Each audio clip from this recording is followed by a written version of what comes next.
I mean, I sense a burden. I sense a weightiness. It's never off my mind, like that people are watching the way I interact with my wife. I don't think that ever goes away. It's just like this constant awareness that our marriage is probably being watched. Your life is always on display. People are always watching and making sure that you're not giving bad advice by what you're modeling for people, because people are always watching, and that can feel like a lot of pressure. We always know that people are watching who we are and what we do and how we do things, and so that there is that added pressure as well, I guess. I'm never not a pastor, right? When I'm with the body. And so I can't just attend a men's group. And I think it's the same as I'm never not a pastor's in a pastor's marriage. Yeah. We never just have somebody over for dinner. There's always a little bit of a sense of pastoral care here. How can we love them well? How can we love them well? What kind of good questions can we ask? That kind of thing. Whenever it becomes our whole world, whenever it becomes everything that we talk about, good or bad, like wins or losses. What robs the joy is when I say yes to too many things and life gets too chaotic. I think comparison can cause that joy to be zapped right out of our relationship.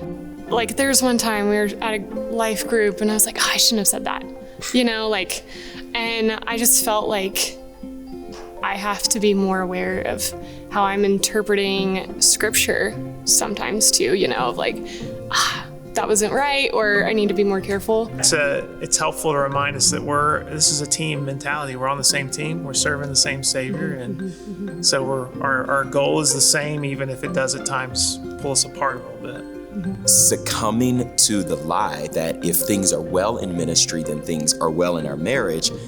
But if things are not going well in ministry, then things have to not go well in our marriage. And I think that can slowly begin to erode and diminish the joy levels of serving together.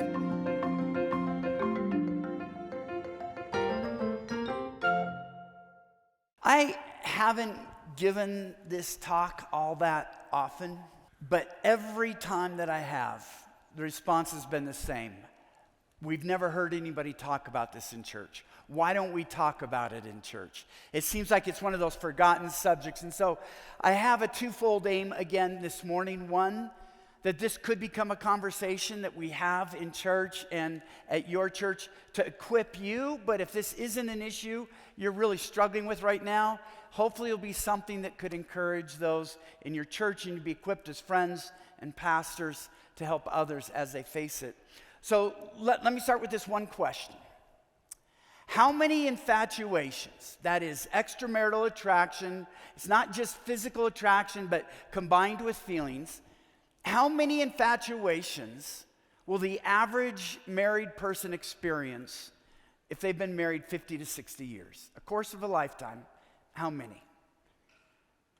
Some will immediately say no, and if that's, I get it, just hang with me, let us talk about this first. But what do you think we should expect?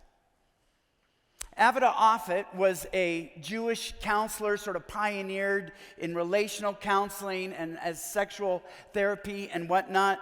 She suggested that the average person married 50 to 60 years will experience 5 to 6 extramarital infatuations during the course of that marriage. Now, I'll admit, that seems high to me. My wife and I have been married 41 years. My wife would say she's only experienced one. It was a little hurtful because the guy had a ponytail. And when your husband is bald, I think there should be some standards that you hold up there. For me, there were 2. And one was early on in our marriage. We had a very colicky baby. I was completely caught by surprise because I thought, something must be wrong with my marriage. How could this be happening? You think, well, did I marry the wrong person, or is my marriage just dead? How could that be going on? Nobody had ever brought the topic up, and I was caught blindsided. And I really think with this issue, to be forewarned is to be forearmed. And so I thought there was never any physical contact at all. I'm not saying that to excuse anything, because guys, for a lot of women, emotional connection is far more hurtful than even a physical connection. But because of that, I was fooling myself. Fortunately, married a great woman. I thought, well, I'm going to invite her over to dinner, and then everything will be okay, right? Because I wouldn't do that if I was thinking anything untoward was going on. But Lisa was smart enough. After she left, Lisa looks at me and she said intently, "Do you have feelings for her?" And I said, "Why would you say that?" Which is the easiest way to lie, right? You never answer it. Why would you say that? And our world shattered when Lisa says, "Because you look at her like you used to look at me." And it was like God just pulled away the blinders, and I saw, I got myself into a mess. I credit some solid friends. I've had better friends than a Christian man could ever deserve over the course of a lifetime. 3 really solid friends that just stepped in. "Okay, Gary, we're in charge now." I credit my wife. I even credit the other woman. I credit everybody but me. I think everybody but me handled it. I so wish I could say to everybody like Paul did, "Follow me as I follow Christ." But so often my books come about from me really messing up and me telling people this is how not to mess up like I did. But after that scare, a number of years passed before the second one happened, and it wasn't a big deal at all because I was forewarned. I realized what was happening. It was when we didn't live in the same place. We just clicked at a conference. Lisa wasn't traveling with me at that time. I came home. I didn't even immediately share it with Lisa. I was in a great accountability group. I shared it with the guys. They were following up with me every month. "No contact, everything's fine. You're good with the elevator?" I go, "Yep, everything's fine." And it just died a really quick death. And the reason was I knew what to look out for. I knew how to handle it. And it was just a blip on the screen. And there hasn't been another one in 25 years. And so what I'm hoping, and I think as we were talking about what they wanted me to address this morning, we talked last night about going on the offense, how to build spiritual intimacy by serving God together. But tonight, or this morning I should say, it's about playing spiritual defense, recognizing the possibility that we could all fall into this and knowing how to handle it. There was a 2014 movie called At Middleton. I'm not recommending the movie. I just saw it. It makes a point. I watched it because Andy Garcia was in it. Vera Farmiga was in it, both actors that I've enjoyed in the past. And it's a typical rom-com kind of thing where they're each dropping their kids off for a college tour day. And they fight over the parking spot. He is an uptight doctor. She's sort of a free-willing type and whatnot. So they're opposite and they're fighting and they're at each other. But they get joined together as their kids are going around to other colleges. And then they peel off and they spend the day together. They have a meal and they're laughing. And you see this couple basically falling in love. And as a pastor, I've seen this so much. When it's the age where they're dropping their first child off at college, I can tell what's going on in their marriage. It's a very vulnerable age in a marriage. And I would have asked the doctor, "When's the last time you spent a day playing with your wife?" And I would ask her, "When have you had a day laughing with your husband?" And so at the end of the day, as they're getting ready to go because the tour is over, Andy says to Vera, "Well, what happens now?" She said, "What do you mean?" And he gets forceful. "Don't tell me you're not feeling the same thing I am." And here's what I want to say as a pastor. Feelings can be real and not significant. We know from neuroscience, infatuations last about 12 to 18 months. That's about as long as they last. And they fade right away. An infatuation at 13 months is demonstrably weaker than an infatuation at 6 months.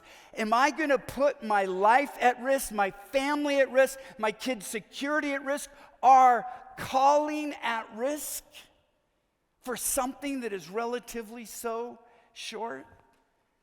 And I've seen it is like soap bubbles of pleasure. As a pastor for so long, I've seen this time and time again. One woman who, and this is why I told guys last night to value your wife's ministry, because she believed she had a call. She was excited about this new work. Her husband just kind of thought it was her little plaything, didn't take it seriously, never asked her questions about it, wasn't supportive. And so she's working with this other guy in the nonprofit who says, "Oh, this is brilliant. You're so wonderful. This is incredible." She's getting all of this attention that she wasn't getting from her husband with something that she believed was really important for her. It was a really good calling. And it got lifted up and up and up until he became larger than life because he was everything her husband wasn't, and they shared the same passion. It was the mission bringing them together, and she knew she shouldn't have done this. They were away at a conference. She finally gave in. He wooed her. They slept together, and immediately after, it was one of the saddest things I ever heard. It was, I woke up, and he was just a dude in my bed. It's like, what happened? He was larger than life. I gave in. And he's just a dude in my bed. And I realized the problem that would be resulting from this. And it did. It took her marriage months and months and months to deal with that 30-minute lapse. And men, I've seen this, guys, with women. They feel ignored. They feel down. They're tired. They just want an escape. And this woman presents herself as an angel of light. She feels like she's everything he needs. I've talked to so many, this is so sad. They feel like she's an angel, and so they go way too far with this angel, and suddenly they tell me she turns into a demon. She's trying to destroy my family. She's trying to destroy my ministry. I'm like, well, you kind of destroyed that. Let's keep agency where it belongs. But I've seen it time again. Satan presents this thing as the solution, as an escape, as a fun vacation, and it becomes a hurricane nightmare that people try to escape from. We have to look at this as Christians. There's 2 verses I want us to look at. The first one might make half the people here upset. I don't shy away from any scripture. I believe the Bible is the Word of God. If God said it, I believe we read it. So Ephesians 5:22 and then Ephesians 5:25. Wives, submit to your own husbands as you do to the Lord. Now, I'm not telling you how to interpret submit. I'm not going to go into that. I want to focus on the second part, as you do to the Lord. Paul says, wives, however you're looking at your marriage, it's a reflection of your relationship with the Lord. That's the part I want you to focus on. And then we go to Ephesians 5:25. Husbands, love your wives just as Christ loved the church and gave himself up for her. And so from a Christian perspective, our attitude has to be this: I must be as faithful to my spouse as God is faithful to me. I must be as committed to my spouse as Christ is committed to the church. Do we agree with that? Then let's read it together. I must be as faithful to my spouse as God is faithful to me. I must be as committed to my spouse as Christ is committed to the church. Now, I don't want this to ignore the 4 A's. I know there are divorced people in ministry and divorced people in the room, maybe divorced people watching. Jesus talks about adultery. Paul adds abandonment. I have written about real marital abuse, where I think that can end a marriage. I have a friend of mine, I'm not defending this, I'm not attacking it, we don't have time to get into it.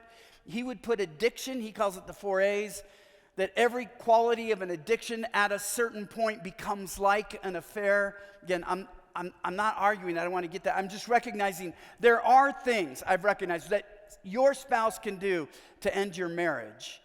But from my perspective, I must not do anything to cause my spouse to have a reason to leave me. And so it involves playing offense, which we talked about last night, and then I want to do just a little bit here, and then defense. The best defense is a good offense, which is why I want to spend just a couple minutes on that. My wife and I loved having kids. We have 3. We wish we could have had more. There are reasons why we didn't. And then one summer, they all kind of came back. If you're our age, you kind of know kids leaving can sort of be like the tide. They leave and they come back. They leave. And this was just sort of a weird thing with jobs and colleges and whatnot. We had all 3 with us. We were in Katy, Texas. And so the master bedroom was on the bottom floor, right where everybody would hang out. And we had been empty nesters for a while. We could enjoy being physically intimate whenever we wanted to. And now for the summer, we had 3 kids that stayed up later than we did, and we're always outside the door, and it just isn't quite as fun if you're trying to think, oh man, are they going to know this is so embarrassing? I mean, I know another pastor doesn't worry about that. He would tell his kids, hey, your mom and I are going to have sex. If you don't want to be traumatized, stay on the other side of the house, right? That's one approach, all right? That's not, at least I did. So after 5 or 6 weeks of this, Lisa and I just didn't want to have to be quiet or to stay up late or anything. So I said, why don't we just go to a hotel? There was a hotel just about 1.5 miles away from us. We could go in the middle of the afternoon. We'd tell the kids we had an errand to run. We'd go shopping. We did. We had an errand. We were shopping for pleasure. And we weren't lying to them. We would just go. But Lisa said, yeah, I don't know. I mean, 1.5 miles. What if somebody recognizes you? I was a teaching pastor at Second Baptist Church in Houston. I was the one that was sort of like the utility infielder. So I spoke at all 6 campuses. And they have these gigantic screens. And tens of thousands of people would come on a weekend. So it's possible that people might recognize that. But what are the odds? It's the middle of the afternoon. I mean, it's just a weekday. It's not a big deal. Besides, I would be proud. I don't have a problem. She goes, okay. So we go, and we walk into the hotel, and there's a woman in front of the counter who looks like she's checking in, and she sees us, and she goes, why don't you go ahead? I said, oh, no, we're not in a hurry. You go ahead. I don't want to. No, I insist. You go ahead. Okay, and I go up. And I haven't been asked this question for years, and I don't know why she asked. Now, what's your address? I'm like, oh, man. We're just 1.5 miles down the road. You go, I mean, it's kind of obvious what's going on. We didn't have a lot of luggage. All right, well, breakfast starts at 8. Yeah, we're not going to need that. I mean, it was just we didn't have any luggage. It was really getting embarrassing. I'm just like, please just give me the key. I could tell Lisa's getting embarrassed. She finally gives us the room key. And then I take the key, and the woman who had stepped back immediately steps forward. Pastor Gary, my kids just love it when you preach. I mean, they just clap when and Lisa's now turning red. And we're like, this isn't going to be romance. This is going to be homicide when we get up there. And it was embarrassing, but here's the thing I still will hold to. I would much rather be caught having an affair with my wife than having one with yours. And if we got to go away to keep things going in those seasons of life, I just think it's a wise thing to do. And there will be seasons, maybe you're much younger, you've got babies, and there's sickness, or there's things where things just can't happen. And I just think it's always dangerous in ministry to ever just say, we can't do everything, so we're just not going to try to address it all. We're not going to have any interludes. We're not going to try to do it. A friend of mine, I tell his story, and most of this talk is out of my book, Making Your Marriage a Fortress. He was a bodybuilder. He could bench press 400 pounds. He was just an amazing athlete. 3 years after they were married, diagnosed with MS, and it progressed pretty quickly with him. And his wife married him because she liked how strong he was, and he could protect her, and he could carry in all the groceries. And 3 years in their marriage, he starts to go downhill, where he's using a cane, and then a walker, and then a wheelchair, and now a motorized chair. And he told me about their nighttime ritual when he could wheel his chair up to their bed, and he's still strong enough to get his torso on the bed, but he can't move his legs over. Stacy has to come and do that. He said, one time, Gary, I was feeling sorry for myself, like, who am I fooling? I should just let Stacy do everything. What does it matter if I just lift my torso up? But he said, I think I can only do about 20% of what I used to be able to do. But God has convicted me that I will do 100% of the 20% I'm able to do. And I love that in every aspect of marriage. Time can make physical intimacy difficult. I swear when you have 3 or 4 kids, I swear they make a pact. We must never let them have sex again. You have a nightmare tonight. You invite that insomniac friend the next night who was camp out by the bed. You get sick. But we have to realize life is real. But will we do 100% of the 20% we're able to do? I think it's one of the wisest things we can do to play defense is to say, first, we're not going to stop playing offense. But then I do want to focus the rest of it on playing defense. Since that emotional affair I had, I gave Lisa a veto over every relationship I have, any Facebook friend, anybody I spend time with, because we want the same thing. I want to love her as Christ loves the church. I want to be as committed to her as Christ is committed to me. And if she sees something that I don't, I've already years ago shown myself not to be the most astute observer. I'm going to listen to her. Now, God has done a lot of healing. I think there's only one woman in a ministry situation where Lisa just told me, Gary, I just want you to be careful with her. I'm like, okay, fine, sure. I don't think you should ever meet with her alone. I go, right, I got it, that's fine. She said, and if I die, I don't want you to marry her. I'm like, okay, not sure where that came from, but I will do that. I've worked with couples that are going through this with my own experience, and I'll really be strongly urging complete transparency. And I had one husband who had this relationship with a woman at work that his wife had some understandable concerns with. And he agreed that he would not contact her outside of work, and then she found out he had texted her. So she's really hurt, and we're talking like, why are you doing this? He said, well, if I completely cut things off with my friend, it will hurt her. I said, yes, it will. And if you don't, it will hurt your wife. Who are you married to? Who are you committed to? And what decision are you going to make? I said, you will never have an intimate marriage if your wife doesn't feel safe. And your wife can't feel safe if you agree not to be contacting someone and you go ahead and do it. In the book, Making Your Marriage a Fortress, I tell the story of Terry and David who went through an affair because I found it to be, it opened my eyes as to the dynamics of what could happen. And it started out with a couple telling me something I'd never heard before. They didn't talk about falling in love. They talked about falling in lust. They weren't walking with the Lord at the time. They admitted when they got together, it was purely physical. They were all over each other. They got married right away, started having kids right away. And if lust held your marriage together, and now just a few years later, you have a baby and a toddler, it's not going to hold your marriage together anymore. Because life situation is just going to make that a very different relationship. With more mouths to feed, David knew he had to work more. He's a salesman. To work more, he had to be out on the road more. Terry was also working, so she kind of resented the fact that she was left alone because he would travel far away.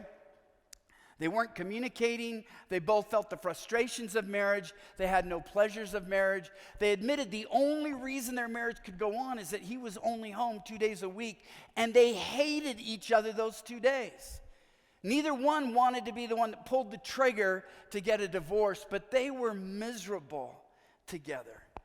And it was out of that long-term alienation that Terry had an affair. Now, this is what got me.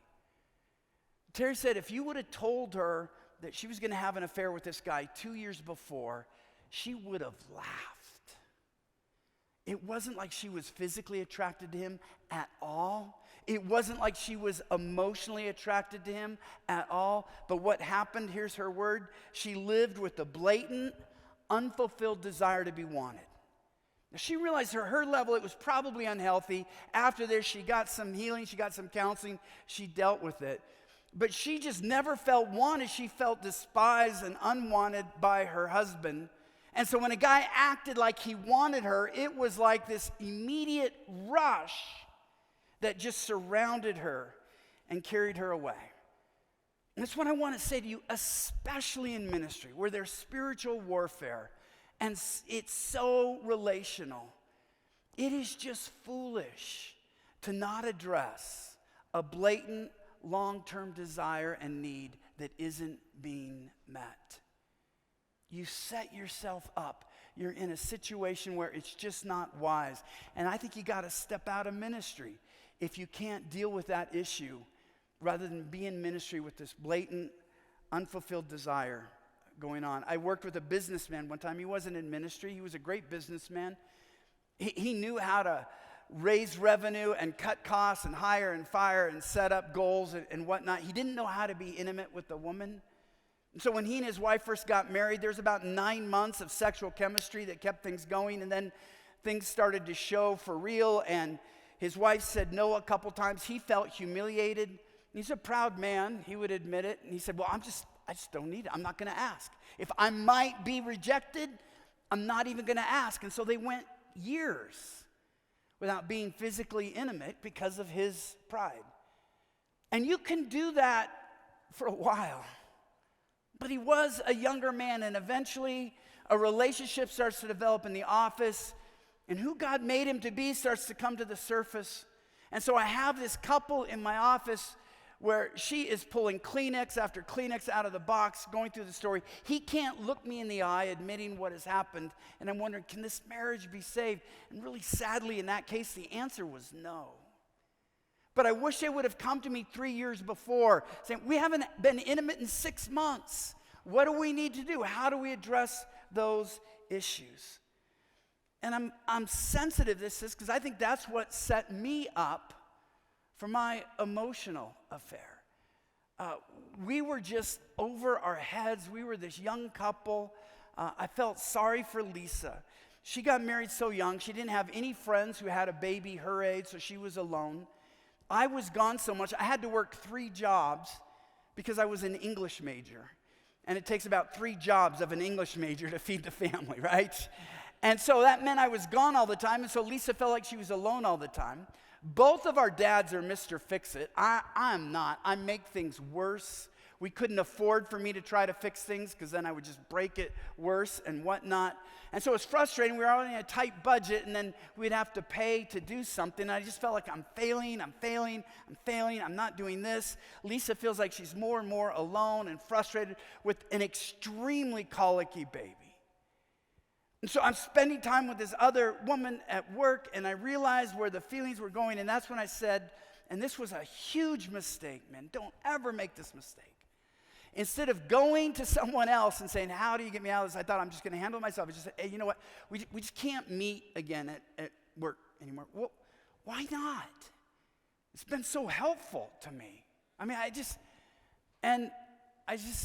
well, my family's really important to me. And she wasn't stupid. She goes, oh, well, I can't believe it. I said, why? She goes, well, you're just so perfect. I've never been high, but I can't imagine a dopamine hit that would take over my brain like that did. When you feel like you can't do this, all of a sudden, perfect is the word that you hear. And that's what broke down so many barriers. I am not excusing myself. I am ashamed of that. I'm ashamed that at a time when Lisa needed me more, I was drawing back. I did everything wrong. But rather than Lisa and I looking at that, it's just so predictable. Lisa and I have said so many times, we wish we could go pastor that couple. It's predictable, the situation there, and they just needed some perspective, some prayer, some help. We also wish we could have written them a check. You ever feel that way when you get older? If I could write myself a check 20 years ago, I just wish I could do that. We wouldn't miss it now. But what I'm saying is, especially in your ministry today, right now, if you're really frustrated, and this is why I'm always asking Lisa, is there something I'm not hearing from you? Is there something I'm not addressing? Am I just not hearing you? Because I don't want any of us to overestimate our ability to endure a marriage that is subpar like that. Romans 12:3 says this, I say to everyone among you, not to think of yourself more highly than you ought to think, but to think with sober judgment, each according to the measure of faith that God has assigned. It is kindness to tell your spouse, this isn't working for me. Ignoring this isn't making it better. It's putting us in a dangerous situation. Time and again, I think one of the biggest mistakes I see Christian couples make is they wait too long to address it. I was working with a guy one time, and I had told him before, look, you guys need to do an intensive 1 hour a week of counseling is not going to be enough to address these issues. Yeah, I'll get to it. Another year goes by, she files for divorce.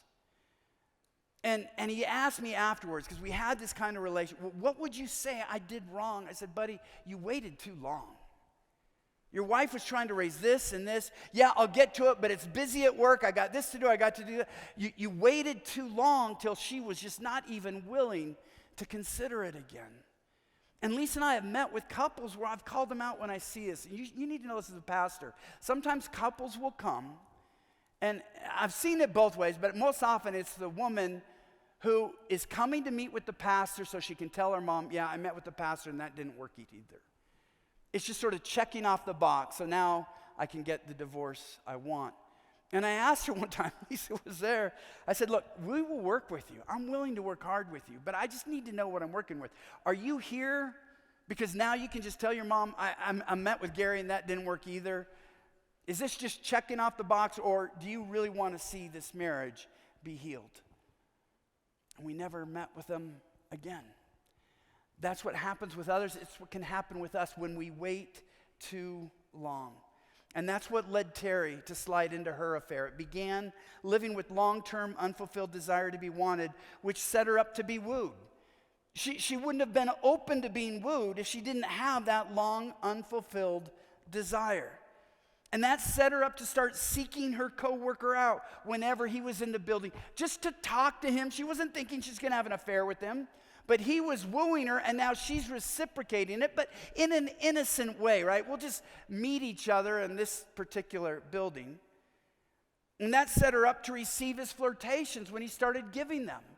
A healthy wife is going to say, hey, you're getting the wrong idea. I'm not signing up for that. But she finally felt wanted. It was like putting a little flame to dry newspaper. And that set her up to allow him to kiss her at a bar one evening. She didn't stop him. And it just seemed like a small step to go from that to spending a night at a hotel. Affairs are frequently gradual, entered into by many steps. And we're going to talk about those steps. Rather than just being this great one-night cataclysmic thing, often we can look back and see what sets us up. They're gradual, but I also want to point out from a Christian perspective, they are evil. The movie industry makes it sound so romantic. We know as Christians how evil it is to break a bond that God himself has established. I want to show you how something that sounds sentimental is evil. Here's how men like to flirt with women. Women, I'm just putting this out there. You might have heard this. A guy will start out with this. I just wish I could talk with my wife the way I can talk to you. Sounds like a compliment, right? But he's slamming his wife. If you become his wife, he'll slam you. He's saying, I've got to build up our relationship by tearing down my wife. How is that not evil? Or then he says this, your husband doesn't realize how good he has it. What a wonderful woman he gets to spend this life with. It sounds so wonderful, but he's tearing down your husband. So first he tears down his wife. Now he tears down your husband. How evil is it that a man would try to make a woman think less of her husband than wanting them to get more and more intimate and connected? It's always destruction. It sounds romantic, but look, talk down my wife, talk down your husband, and then talk down the marriage. This is the one we saw, frankly, with a lot of the high-profile Christian ministry marriages that fell down. What did the women say that the guys often said? My wife and I have more of a business relationship than any real passion. So now he's talking down his marriage. See, it seems romantic, but talk down his wife, talk down your husband, talk down his marriage. By definition, affairs have to kill a marriage to succeed. It's not romance, it's not love, it's murder. And we need to look at it that way. But women, here's how men are often drawn into an affair, and it's probably not what you think. Women tend to be most sensitive if they think your husband's working around a beautiful woman or he's next to a beautiful woman or something. And if a guy is really crass, if a guy has a history of one-night stands, that might be the case. I don't think it's probably the case with most of the people that would be at a conference like this. And so you don't want to guard against the wrong thing. I loved playing basketball when I was young, but I was just terrible. My number was 0-0, which was basically my scoring average for that team.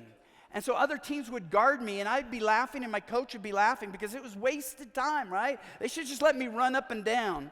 They were guarding the one that wasn't going to cause a problem. And women, you can often think that it's going to be physical attraction, but that's not usually what draws men into an affair.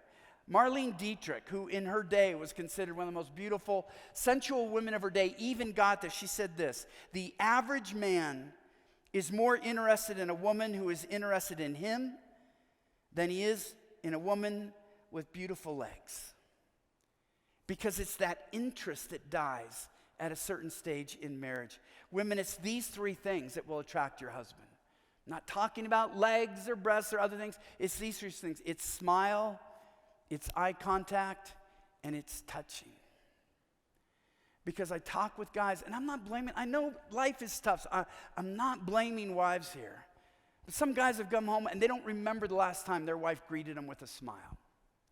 That's why I say get a golden retriever, man. They'll shake their booty every time you come home. But the wife is frustrated. It's been a long day. She's not greeting the husband with a smile. It's, you got to do this, or you said you were going to do that, or look at what happened today, or look what I put up with. And the eye contact, she's thinking about the kid that's going to stick a fork in the socket, or here's a mess that somebody left, or the dog needs to go. I mean, she's not giving eye contact and touching. She feels like she's been touched all day. Everybody just stay away from me and let me wear my fleece to bed and nobody get within 3 feet of me. Thank you very much. Guys, when you know that that's what sets our hearts going, and so when a woman is smiling at you a lot, or she's holding that icon, and it feels like this neurochemical connection, it kind of is, just be aware of what's happening. And see it as the threat it is, it's an invitation to disaster. It's not an invitation to escape. There's nothing good that will come out of it. You can't fault yourself if you feel that ping, ping, ping, ping, ping, but what you do with it will determine whether it becomes fatal or not. This woman wrote a blog called Steps to My Affair. Her name's Debbie. I can't find it. I hate to not attribute things to people because that happens to me all the time. Lisa was listening on the radio one time, and this guy with his perfect preaching voice comes out with before they go into the teaser. What if God designed marriage to make us holy more than to make us happy? I just wish I had his voice. Lisa, this is so cool. He's going to mention my husband. Well, he quoted him, but he didn't mention who he was quoting. But so I'm very careful of not doing that. And I'm sorry, Debbie, if whoever you are, she had an affair. She explains what happened to her affair. I've kind of tweaked these a little bit. There's not an exact quote. But she said these were the steps to her affair. And I found it so practical for us to see what often leads to it. 3 levels. The first one I call a prelude to an affair. The first one is this: you share your marital frustrations with each other. You will stop 90% of your affairs if you don't go past step 1. Guys, women, let's make an ironclad commitment. We will never talk about our marriage negatively with a member of the opposite sex. And we will go out of our way to speak positively of our spouse whenever we're in a situation with someone else. That can stop everything. Most affairs start with it's sort of feeling each other out. Yeah, my marriage isn't so great and your marriage isn't so great and whatnot. That's the major firewall. This is the easiest place to stop it. The second one is you sense an attraction to this person and sense they are attracted to you. Now, if you're in mission, this should be irrelevant and it should be something you fear, not hope for. It is delicious to hear that somebody feels for you again when you feel like there are no feelings left in your marriage. But it's just going to confound your life. It could wreck your life. It could compromise your faith. You don't want to know. It's dangerous to know. Don't go there. You take extra time to get ready. You're thinking about how you're going to dress, what perfume you're going to wear, wives, or guys are getting into shape. We had a guy at a church setting. He lost 20 pounds from his stomach and put it on his shoulder and arms. We kind of should have known. I'm not saying that always happens if your husband's getting in shape, but it's sort of stereotypical that often happens when you suddenly pay attention to how you look. You think about this person even when you are not interacting with them. That's stage 4, but I would say you are already damaging your marriage. You don't have a lot of time. If you're in ministry and you're raising kids and you're married, you should be thinking, how do I bless my spouse? What does my spouse need to know? How can I be kind to my spouse? How can I give to my spouse? If you're thinking about someone else, you're already cheating on your marriage, even though there's been no physical contact. But then we get to level 5. This is level 2. Step 5, where I think you're practicing an affair. By practicing, I mean you're trying it out. The clothes aren't coming off, but you're sort of seeing how it's going to go. You start fantasizing about being together as a couple. Maybe some of you are in that stage right now. This is where it's got to stop. Why? Your brain can't distinguish fantasies from reality all that well. And what you're doing when you're mentally imagining being together, and it could be taking a bike ride, or climbing a 14er, or going paddleboarding, you're breaking down the natural inhibition of feeling guilty by being alone with this person. You're helping your brain, you're sort of priming the pump that this is something you already do. And if you've already done it, can it really be that bad? I'm just saying, if anybody's watching online, if anybody's here, if you're at that stage, you're getting dangerously close. You're starting to slide down the cliff. 6, you manipulate circumstances to spend time together. Now, it's not just a happenstance. You're setting things up. You're having a reason to work together. You're creating situations. 7, here's the practicing playful banter, teasing, and flirtation. It's kind of safe. What do you think? Oh, they're okay with that? Then let's try this. And it just escalates. And this is when you get to stage 8. Others start to ask, is there anything going on with you guys? And you go, oh, we're just friends. We're just good friends. Can I just be honest? If anybody is asking you, is something going on between you and her or you and him? Something's going on. Well, my wife said, do you have feelings for her? And the only reason she asks is because she sees evidence of that. Take that as God's warning, because you are now past the precipice. You're starting to slide down. You get to level 3, participating in an affair, meeting together in secrecy. Even if you're clothed, I think that's beginning to constitute an affair. If you're ever in a situation where they're there, texting and calling each other. Now you're interacting and communicating. It was a woman who had an affair that told me, this is when I knew the affair was going to start, the first time I erased a message because I didn't want my husband to see it. If you got to hide from your spouse, there's a reason you're hiding, because you know it's wrong. It's an affair. And then you get to 11, intimate contact. Notice that's number 11 on the scale. And so you can look at this as you're counseling. You can tell people, you're at level 5, you got to go back. You're at level 2, you're at level 8. And tell yourself, this is what often happens. This is the prelude to an affair. So what is the antidote? I want to spend some time on the antidote. First, for us as Christians, it comes back to commitment. We have another reason. Are we in or not? Are we going to be committed to our marriage? Going back because of how God treats us. I must be as faithful to my spouse as God is faithful to me. I want you to bring God into the picture. I must be as committed to my spouse as Christ is committed to the church. We, those of us in ministry, have more reason than anyone to take this commitment seriously. Eminent theologian Kelly Ripa and Mark Consuelos, who've been married for 30 years, said when their dinner parties are there in New York and they ask couples who got divorced, why did you get divorced? They said the most common answer is, I don't really remember. There can be reasons where you are forced into that, but that's not a good enough reason for a Christian.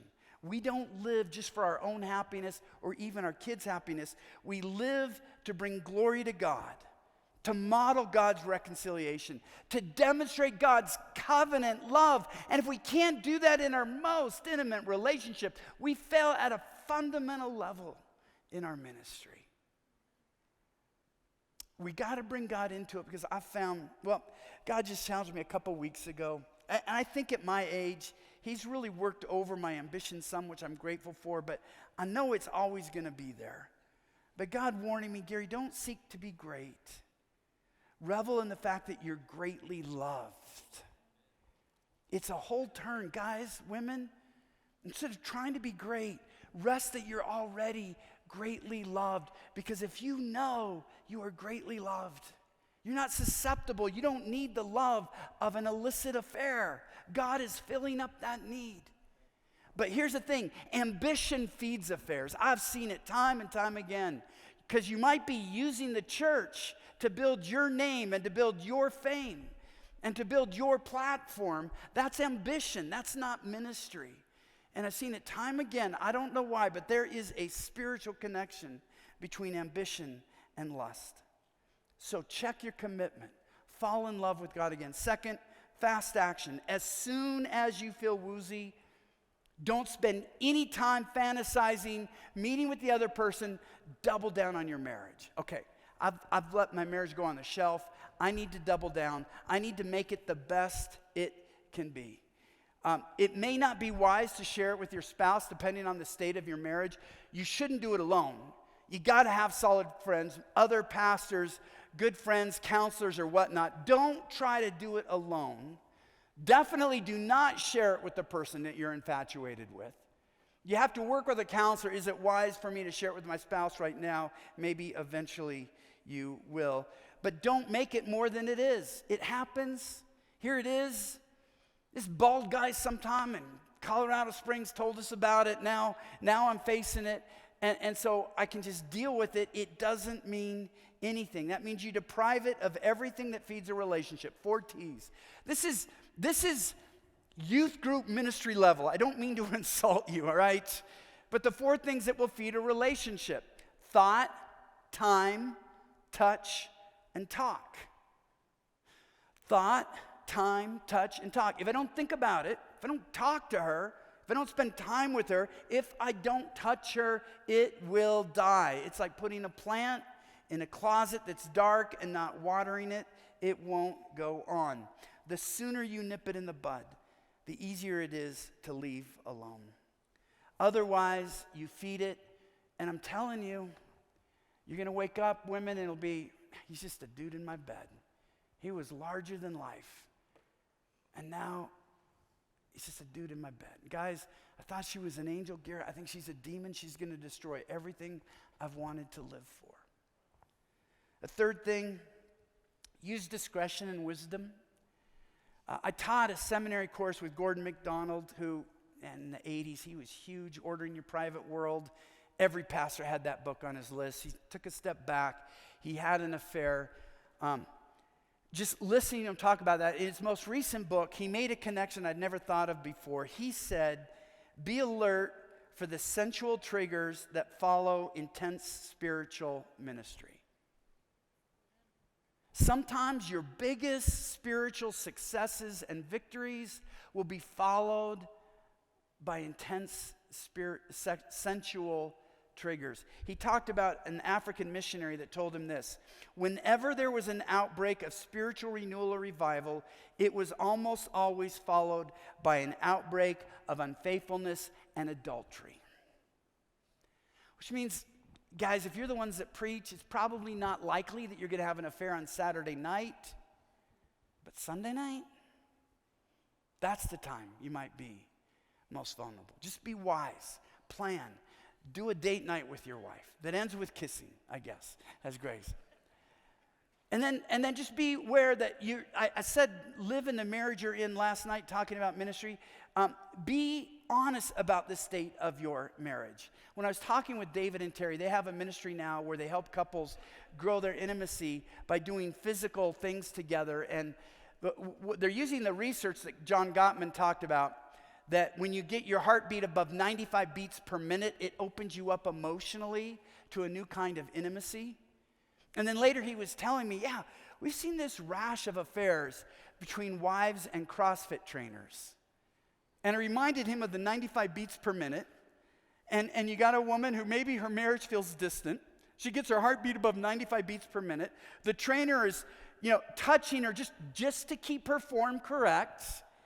He's encouraging her, like maybe her husband hasn't encouraged her for a decade. And it's not surprising that her heart feels carried away. You've got to be honest about what state your marriage is in. If you're in a vulnerable place, if your heart's in a vulnerable place, don't put yourself in a vulnerable place. After my emotional affair, I wasn't in church ministry for 20 years. Well, Lisa and I worked on our marriage. I worked for a nonprofit. Then I started working at home, self-employed, pretty safe there. When I re-entered pastoral ministry 15 years ago, there wasn't even a whisper, there wasn't even a blip. It's hard for me to imagine now having an infatuation, because I would know the sign, I would nip it in the bud. I cherish my wife. We're firing on all signals. I mean, it's just been so good. I'm just grateful. We're playing offense. I don't want to put pride before a fall. I always want to be aware it could happen. But we're just, I mean, God is blessed. In fact, even a couple months ago, this might be too much TMI. But you wonder, at 41 years, can there still be romance? And after a romantic time, I look at Lisa, I go, is it just me? Or is like this better than ever? She goes, oh, yeah, it is. Which I was really grateful, because it'd be embarrassing. She said, no, kind of sucks for me. I'm glad it's okay for you. But you just use wisdom. And then, we don't have to have these hard and fast rules.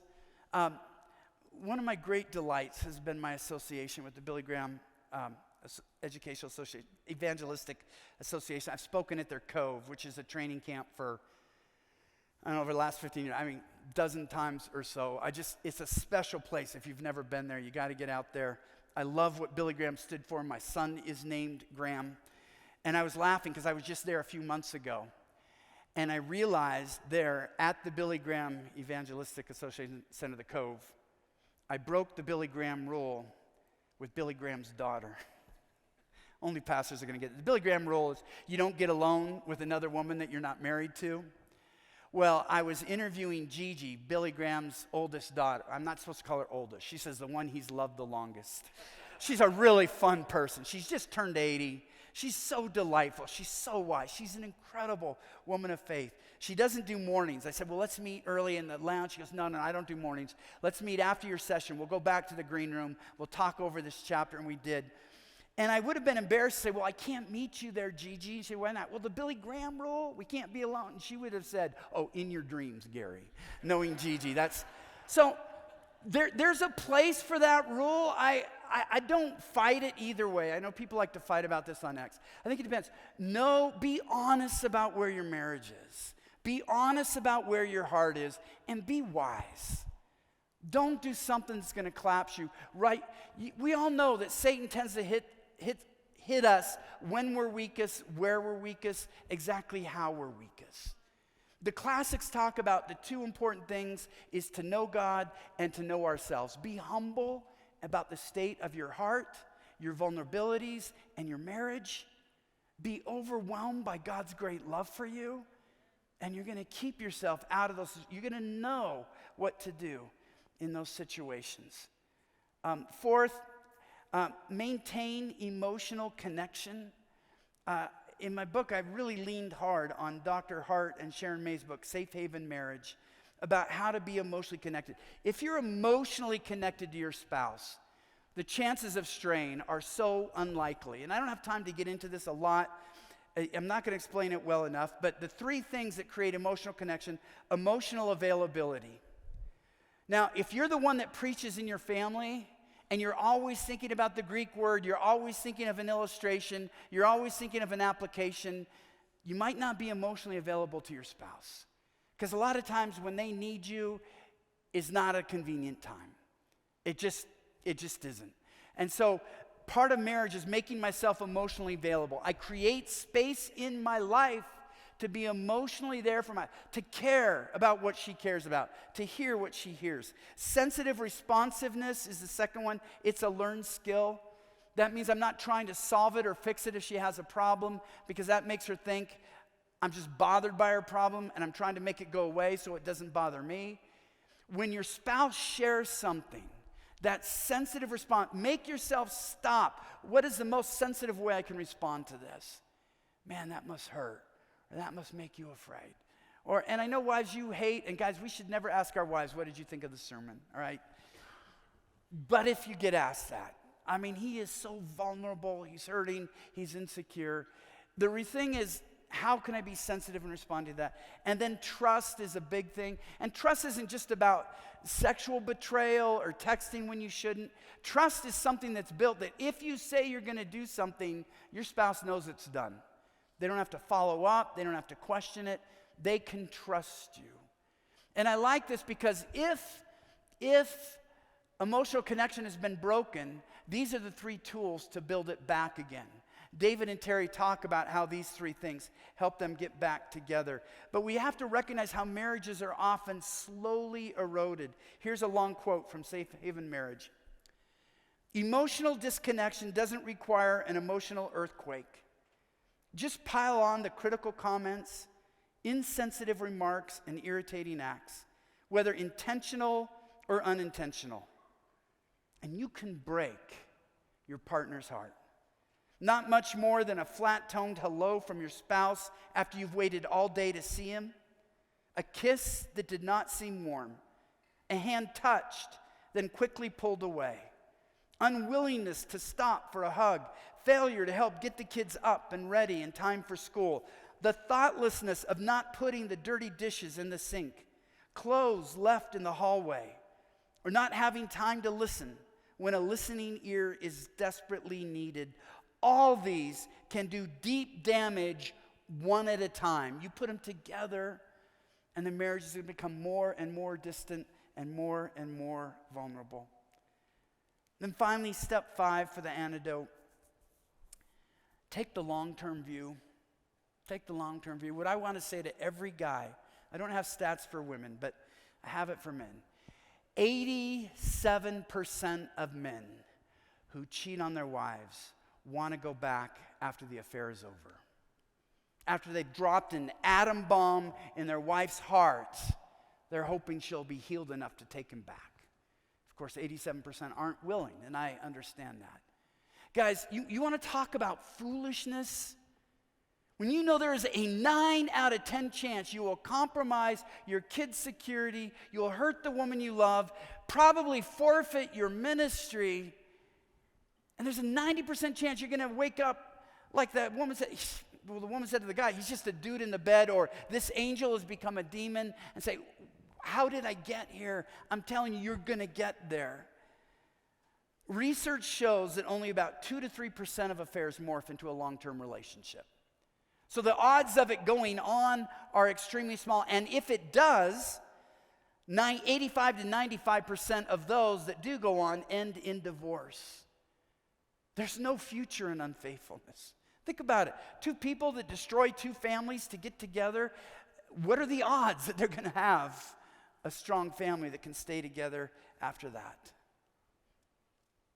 But let me give you the good news.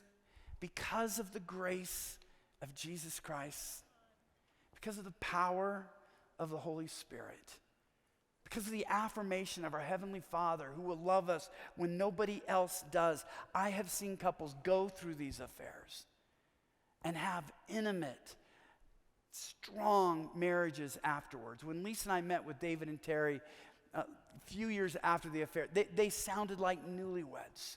And what we routinely hear is couples saying, I wish we didn't have to go to an affair to get to this place, but we would never go back to what we had before. And so my plea for you as a married couple is, don't have an affair to figure out that you need to work on your marriage. You were all given an incredible offer last night to go to a marriage conference here at Focus, paid for. If there's even a whisper that it might be helpful for you to get a marital checkup, now's the time to do it. Don't wait too long. Don't say that, no, we're good.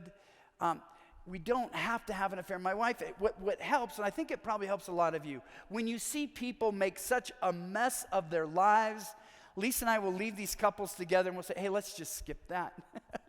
Let's just figure out. It's why, guys, I'm always asking her, am I not hearing something? Am I not seeing? Because I see these guys that are just deaf and blind, and I don't want to get there. So there's hope in Jesus. There's hope in the gospel. But we also want to take the warning that let's learn from others' experience instead of making it our own. And I would say there have been, I remember one night I woke up, it was like a nightmare. Because I just think, what would have happened if I would have let the emotional affair, that infatuation, become more? 2 of my kids wouldn't be on this planet, which means 2 of my grandkids wouldn't exist. I can't even imagine the horror of that thought. And the woman that 41 years into marriage I love more than life with her kindness, her support. We're one. Every marriage is going to go through difficult seasons, but when 90% of men want to go back after the affair is over, you know what that tells me? The problem was with the relationship, not who they married. They let the relationship die and become vulnerable, and the affair was sort of an escape. But they realized, no, I was with the right person. If you're here and you're married and you're watching and you're married, before God, you're with the right person. Can we go back to that one slide about I must be as committed? Let's say that together, and then I want to offer a prayer. Say this with me. Can we bring up that one slide? I must be as faithful. I must be as faithful to my spouse as God is faithful to me. I must be as committed to my spouse as Christ is committed to the church. Father, if there is a man or a woman here or watching online, and they recognize themselves in those steps to an affair, I just pray that your Spirit would bring conviction. Hope that their marriage can be rebuilt with your power. That they would sense your love, not to be shamed. They're probably hurting. Maybe there's a reason they feel so frustrated and dry and alone. But you will walk through this with them. Lord, I pray you would protect every marriage here. Let us be honest. Let us be like David, your servant David, who said, search me, try me, and know my heart. Thank you, Lord, that we're not alone in our marriage. As couples or on our own, that you walk this with us. We pray in Jesus' name. Amen.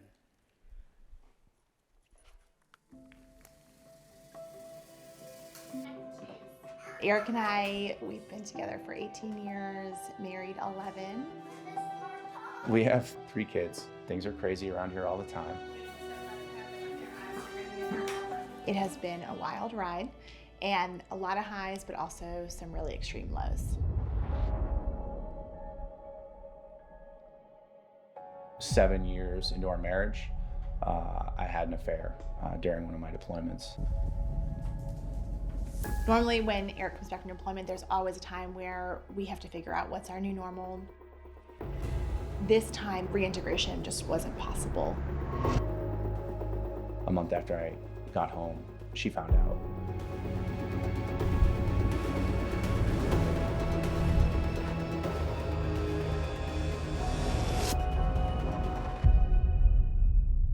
Trust is what we built the foundation of our marriage on. And when Eric had an affair, that foundation crumbled. I think the biggest devastation of the moment was just thinking about tearing our family apart.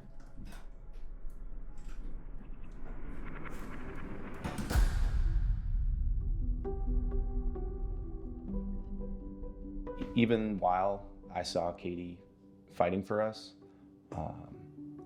I just didn't think it was possible, and I didn't think I deserved it. I started looking up all kinds of resources, and I couldn't find what I was hoping for. I had a friend say to me, have you checked out any of the Focus on the Family resources? And I said, I don't think they're gonna have anything. And I went to their website. I could not have been more wrong. So then I went to hoperestored.com, and a marriage intensive popped up. She mentioned it to me, but I didn't truly think that it had any chance of working. From the moment we got there, there was just a spirit of surrender. As I prayed over him, he just started to cry. I just felt this overwhelming sense of a weight being lifted off of me. It was like watching a real life miracle unfold in front of us. It's hard to feel hopeless, but it felt really miraculous to be in a place where hope was possible.